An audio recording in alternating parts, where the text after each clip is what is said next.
Human sa nationwide registration, nagpahibalo ang Social Security System kun SSS, nga duna sila'y gilusad balik nga programa. Mao kini ang kaning Workers Investment and Savings Program, kun WISP nga karon may SSS Pension Booster Program na. Kasi natin mandatory ini naapuntay voluntary na contribution.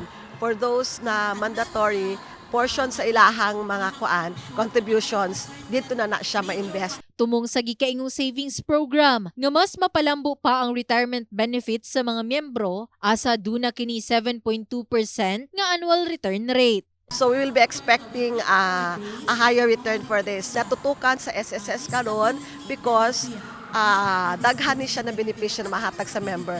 Upon retirement, aside from the regular retirement, may SSS Pension Booster na program add-on. Sigun pa sa 8 ka tuig nga membro sa SSS nga si Shiloh Van Sauce, kinahanglan samtang bata pa, duna nay siguradong savings plan. Usasab siya sa interesado sa gikaingong programa. Para lang po sa imuhang kaugalingon, dili po sa sa imong pamilya po, makatabang po siya kay siyempre retire na ka, napa kay ginadawat nga kwarta bisan pa wala na kay trabaho. Okay raman, dagdag ba sa pensyon? Gani sa interesado sa may SSS Pension Booster Program, pwede kamong mudangop sa pinakaduol nga SSS branch sa inyuhang lugar alang sa klarifikasyon.